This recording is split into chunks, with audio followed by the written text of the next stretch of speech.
अस्सलाम वालेकुम जी, welcome again to my channel. कैसे हैं मेरी प्यारी सी यूट्यूब की फैमिली। आई होप आप सभी ठीक ठाक होंगे और शुक्र अल्हम्दुलिल्लाह मैं भी बिल्कुल ठीक ठाक हूँ। तो अभी मॉर्निंग का टाइम है, बच्चे स्कूल गए हैं और मैं अपने लिए यहाँ पर ब्रेकफास्ट बनाने लगी हूँ। और ब्रेकफास्ट बना रही थी ना, तो थोड़ी देर बाद मुझे ख़बर मिल गई कि मेरी जो है ना वो आज हेल्पर भी नहीं आ रही है, वो छुट्टी पर है। तो बस जनाब, फिर जब हेल्पर ना आए तो मेरे जहन में तो यही होता है कि ना आज मैं सही तरह से कोनों खुदरों में से कूड़ा वूड़ा निकालूंगी और सही तरीके से घर साफ़ करूँगी। वैसे तो मैं हेल्पर से भी बहुत अच्छे से क्लीनिंग करवाती हूँ, उसके सर पे ही खड़ी रहती हूँ साथ, और मेरी हेल्पर मुझसे भी खुश होती है क्योंकि मैं उसको ज़्यादा डाँटती नहीं हूँ। क्योंकि आप ये ना समझे कि शायद ना मैं सर पे खड़ी रहती हूँ तो अक्सर हेल्पर्स इससे चिढ़ खा जाती हैं, लेकिन मैं बहुत ही ज़्यादा कोशिश करती हूँ कि मैं नरमी से बात करूँ। क्योंकि हमने जो हाउस हेल्प भी रखवाई होती है ना, उनके साथ भी बहुत ही प्यार और आराम से चलना पड़ता है। तो मेरा तो बस यही होता है कि जो मैंने लगवा ली है ना वो अब काफ़ी अर्सा तक टिक जाए, और अगर मुझे परेशानी नहीं है ना तो मैं उसको भी ज़रा परेशानी ना ही दूँ बार-बार कि यहाँ से ऐसे करो, वहाँ से ऐसे करो। तो बस फिर वो भी इतनी ज़्यादा परेशान नहीं होती है। और मेरा तो यही है कि अगर आपने हाउस हेल्प या कोई भी मुलाज़िम अपने घर में रखा हुआ है ना, तो अगर वो अच्छा चल रहा है आपके साथ, तो ये कि कोशिश करें। मुलाज़िम मेरे ख़्याल से तो जितना पुराना होना उतना बेहतर होता है। वो आपको समझ जाता है और आप उसको समझ जाते हैं।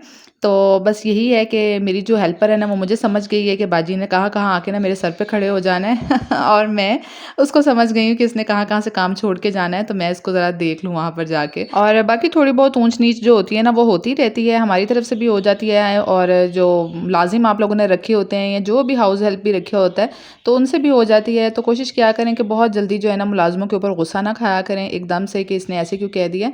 बाज़ लोग बहुत हाइपर हो जाते हैं, एकदम से सुनाना शुरू कर देते हैं और ये है कि दूसरे की बेइज़्ज़ती कर देते हैं, जो कि बहुत बुरी बात होती है। तो यहाँ मैंने अपने लिए गोभी वाला पराठा बनाया और साथ मैंने ना एक रोटी बना ली थी। तो मैं ये बाहर ना परिंदों को डालने के लिए आई थी। तो इस टाइम ना परिंदे बहुत ज़्यादा होते हैं, और आजकल तो वैसे भी मौसम चेंज हो रहा है, तो परिंदे ज़्यादातर जो है ना वो ज़मीन पे चुगते रहते हैं खाना। तो यहाँ पे मैंने ना 2 जगह पे रोटी डाल दी थी।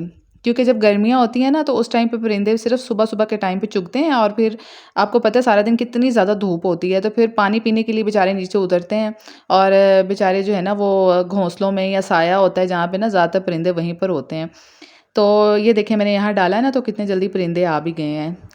तो बस अभी मैं अंदर आई, मैंने अपना जो है ना ब्रेकफ़ास्ट किया। गोभी वाला पराठा ही आज मैंने बनाया था, बच्चों को मैंने सुबह नाश्ते में बना कर दिया था, तो फिर मैंने अपने लिए भी वही बना लिया, और साथ में ना फिर मैंने मल्टीविटामिन खा लिए थे अपने। और मल्टीविटामिन जो है ना वो मैंने 1 घंटा बाद खाती हूँ, 1.5 घंटे बाद तकरीबन अपने जो है वो ब्रेकफ़ास्ट के बाद। तो यहाँ पर फिर मैंने जल्दी से ना घर का काम शुरू कर दिया। सबसे पहले ना मैंने किचन से मैंने आगाज़ किया, मैंने कहा जल्दी से ना पहले किचन के बर्तन धो लेती हूँ। अच्छा जी, मैंने अक्सर बहुत सी ख़वातीन को देखा है कि उनको ना अपने घर को मैनेज करने में, घर के काम मैनेज करने में और सारे जो टास्क होते हैं ना बड़ा प्रॉब्लम होती है। अक्सर तो ख़वातीन ऐसी होती हैं कि वो बिल्कुल फ़िक्र ही नहीं करती हैं, उनके घर में गंद पड़ा हुआ है, साफ़-सुथराई नहीं है ना, तो वो इसी तरह आदी हो जाती हैं उन चीज़ों की। जबकि मैं समझती हूँ कि घर को सँवारना, उसको साफ़-सुथरा रखना ये सारी औरत की ज़िम्मेदारी है। और बहुत से लोग इसे एग्री करते हैं कि ये बिल्कुल औरत की ज़िम्मेदारी है, मर्द की ज़िम्मेदारी नहीं है घर को साफ़ करना। क्योंकि मर्द की ज़िम्मेदारी जो है वो है बाहर से कमा के लेके आना, वो घर का सरबराह होता है, उसकी रिस्पॉन्सिबिलिटी यही है कि घर के 3-4 अफ़राद जितने भी लोग हैं उनका वो खर्चा उठाए हुए होता है। तो बाहर एक अलग से वो जंग लड़कर आ रहा होता है, और बाहर कमाना बिल्कुल भी आसान नहीं है। ये वो वाली ख़वातीन एग्री ही कर सकती हैं, और उन्हीं को ही पता हो सकता है जो कि खुद पैसे अर्न करती हैं, कमाती हैं, बाहर जॉब करती हैं जाके। तो या फिर घर से भी जॉब करती हैं, तो उनको पता चलता है कि एक-एक रुपया कमाना भी कितना ज़्यादा मुश्किल है, कितनी मेहनत लगती है। तो इसलिए अगर हम ये कह दें कि जी मर्द जो है वो पूरा-पूरा हाथ बटाए औरत के साथ, घर पे काम करे उसके साथ उसी तरह, तो मेरे ख़्याल से ये बिल्कुल गलत है। अगर औरत उसके साथ हाथ नहीं बटा रही ना, कमा नहीं रही है, तो मेरे ख़्याल से औरत की रिस्पॉन्सिबिलिटी ये है कि वो अपने पूरे घर की टेक केयर करे, अच्छे से सारे काम सँभाले, जिस तरह उसका मियाँ बाहर के काम सँभाल रहा है। लेकिन अक्सर औरतों को ना मैंने देखा है, अपने इर्द-गिर्द भी देखा है, बहुत सारे लोगों को जीती-जागती मतलब मिसालें देखी हैं कि उनके हस्बैंड तो बहुत अच्छा अर्न कर रहे होते हैं, सब उनकी ख्वाहिशात और चीज़ें पूरी हो रही होती हैं, लेकिन ख़वातीन जो होती हैं ना वो घर की टेक केयर में बिल्कुल नाकाम होती हैं। टेक केयर से मुराद कि घर की रिस्पॉन्सिबिलिटीज़ को बहुत लाइट लेती हैं। गंद पड़ा हुआ है, पूरा घर मेसी हुआ है तो ख़ैर है, चीज़ें बिखरी हुई हैं, और मतलब इतने-इतने गंदे जो होते हैं ना वो किचन, बाथरूम हुए होते हैं ना कि दिल ख़राब होता है बाथरूम्स में जाके। और काई जमी हुई है बाथरूम में, अलमारियाँ हैं तो वो बिल्कुल बेतरतीब है, कपड़े बाहर गिर रहे हैं, बुरे तरीके से कपड़े जो है ना वो रखे हुए हैं। तो उनको कोई दिलचस्पी नहीं होती है। तो मैं ये समझती हूँ कि जिस औरत को घरदारी करनी नहीं आती है और जो औरत अपने घर को साफ़ नहीं रख सकती, वो भी कोई औरत है। मतलब कैसी औरत है कि वो अपने घर को ही साफ़ नहीं रख सकती है? इतना गंदा घर है कि लोग आते-जाते देखें और बातें करें। लोग आपके मुँह पे तो बिल्कुल नहीं कहेंगे, ज़ाहिर-सी बात है किसी से लड़ाई तो नहीं लेनी है, लेकिन पीछे से तो बातें करेंगे ना, दिल में तो सोचेंगे कि कितनी गंदी ये औरत है, कितना गंदा घर रखा हुआ है। औरत ने जो है ना पूरी एक नस्ल को लेके चलना होता है, इसलिए तो कहते हैं अगर आपके जो है मुल्क की औरतें एजुकेटेड है ना तो फिर नस्लें सँवर जाती हैं। और ये क्यों कहा जाता है? इसलिए कहा जाता है ना कि सारा दिन बच्चे आपके पास रहते हैं, माँ को देख के सीखते हैं। बाप ने तो सारा दिन काम पे रहना है और काम करके उसने शाम को कहीं घर आना है।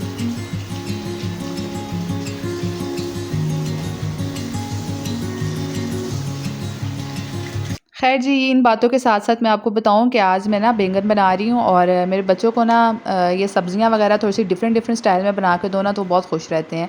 तो मैं बेसन के पकोड़े बनाती होती हूँ बैंगन के ना असल में, तो वो बहुत डीप फ्राई होते हैं, तो उसमें काफ़ी सारा ऑयल लगता है। तो मैं आज सोच रही थी थोड़ा कम ऑयल में जो है ना वो बैंगन के ये बनाती हूँ।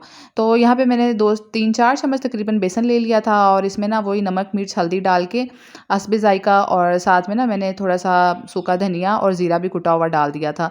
तो बस मैंने ना इसको मिक्सर नहीं बनाया था, इसी तरह कोटिंग कर दी थी बैंगनों के ऊपर। और ये देखिए मैंने बिल्कुल हल्का-सा ऑयल ना फ्राइंग पैन में डाला हुआ है और ये इसी के अंदर सारे मेरे बैंगन पक जाएँगे बहुत अच्छे से और ये डीप फ्राई भी नहीं होंगे, समझ लें बस शैलो फ्राई वाला ही काम होगा। और ये इतने मज़े के बन के तैयार हुए थे ना, तो अगर आप लोगों के पास भी ऑयल कम है या आप लोगों ने डीप फ्राई करके नहीं खाने क्योंकि वो भी फिर ज़रा हेल्दी नहीं रहता, बहुत ज़्यादा ऑयल लगता है उसमें, तो आप इस तरीके से भी बैंगन बना के खा सकते हैं। तो ये भी मैंने बनाए, साथ में मैंने रोटियाँ बना ली थीं और मैंने फिर ना हुरिया को मैंने चेक करवाए खिला के कि भई देखो कैसे बने हैं, तो उसने भी अप्रूव कर दिया, पास कर दिया कि मामा बहुत मज़ेदार बने हैं। तो अगर आप भी आलू बैंगन की सब्ज़ी खा-खा के थक गए हैं ना, तो आप भी इसको ज़रूर ट्राई कीजिएगा, ये बहुत अच्छे और मज़े के बने थे। साथ में हम लोगों ने ना थोड़ी-सी दही का रायता भी बना लिया था। तो अभी बस मैं ना यहाँ पे कपड़े वॉश करने लगी थी, कपड़े लोड कर दिए थे और ना कपड़े ये वाले जो है वो स्पिन हो गए थे, तो इनको मैं फैलाने लगी थी। और आप लोगों ने भी बड़े-बूढ़ों से सुना होगा कि जब भी किसी लड़की का इंतखाब करते हैं, रिश्ता करने के लिए जाते हैं ना, तो लोग कहते थे ना कि उसकी वालदा को देख लो कि वालदा कैसी है और वालदा ने कैसे घर मतलब अपना मेंटेन किया हुआ है, उसका अखलाक कैसा है और शौहर के साथ उसका बात करने का तरीका कैसा है। तो ये सारी चीज़ें जो है ना हमारी बेटियों पे बहुत मतलब असर डालती हैं। और ये है कि जो बाप का रवैया होता है ना वो बेटों पे बहुत असर डालता है और जो वालदा का रवैया होता है ना वो बेटियों पे बहुत ज़्यादा असर डालता है। अगर वालदा साफ़ सुथरी नहीं होगी ना, सारा दिन घर में गंद पड़ा रहेगा, चीज़ें मेसी बिखरी हुई हैं और बिल्कुल भी कोई ख़्याल नहीं करती हैं, तो ज़्यादातर बेटियाँ भी वैसी ही होती हैं। ये मैं सबके लिए तो नहीं कह रही हूँ, लेकिन हाँ, मोस्ट ऑफ़ द टाइम जो है ना वो बेटियाँ ऐसी ही होती हैं क्योंकि उनका वो जो होता है ना ब्रॉट अप वो ऐसे माहौल में हो रहा होता है, वो बड़ी भी ऐसे माहौल में हो रही होती हैं। तो जिस तरह उनकी वालदा को बुरा नहीं लगता तो वो भी आदी हो जाती हैं ऐसी जगह पे रहने की ना। उनको भी फिर अगर उनकी मेस बिखरा हुआ है, चीज़ें बिखरी हुई हैं, गंद पड़ा हुआ है, तो वो आदी हो जाती हैं क्योंकि उन्होंने बचपन से ये सब कुछ देखा होता है, तो वो फिर कंफर्टेबल होते हैं ऐसे माहौल में ऐसे बच्चे। उनको बिल्कुल बुरा नहीं लगता है कि जो है ना ये किचन क्यों गंदा है, मतलब जगह-जगह कूड़ा क्यों बिखरा हुआ है, तो उन बच्चियों को नहीं फ़ील होता।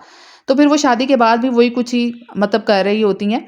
तो ये चीज़ें बहुत असर डालती हैं। आप लोग खुद अपने घरों में देखें, अगर आपकी बच्चियाँ छोटी हैं और आप घर साफ-सुथरा रखते हैं ना, तो अगर आपने किसी दिन गंद डाल के देखें, तो बच्चे खुद ब खुद ऑटोमैटिकली कहना शुरू हो जाएँगे कि आज घर गंदा क्यों है? मम्मा आपने साफ़ क्यों नहीं किया? क्योंकि जब आप सालों प्रैक्टिस करते हैं बच्चों के सामने वही चीज़, अगर गंदगी और गंदा घर रहता है तो उनके लाशोर में वही कुछ बैठ जाता है। वो अनकंफर्टेबल बिल्कुल नहीं होते गंद को देख के, और अगर साफ-सुथरा रहता है, सब चीज़ें बहुत अच्छे से मैनेज करती हैं आप, तो बच्चों के भी लाशूर में ना एक्चुअली में वही चीज़ उनके वो कंप्यूटराइज़ जिसे कहते हैं ना सॉफ्टवेयर में, वो फिक्स हो जाती है उनके सॉफ्टवेयर में। तो बस अल्लाह ताला सबको हिदायत दे और बस हमें अपनी ज़िम्मेदारियों को समझने की तौफ़ीक अता फ़रमाए। तो चलो यहीं पे व्लॉग को ख़त्म करती हूँ। आई होप आपको अच्छा लगा होगा। न्यू हो तो सब्सक्राइब करना और मेरी वीडियो के नीचे अच्छा सा कमेंट करना। नई वीडियो में मिलेंगे। स्टे हेल्दी, टेक केयर, अल्लाह हाफ़िज़।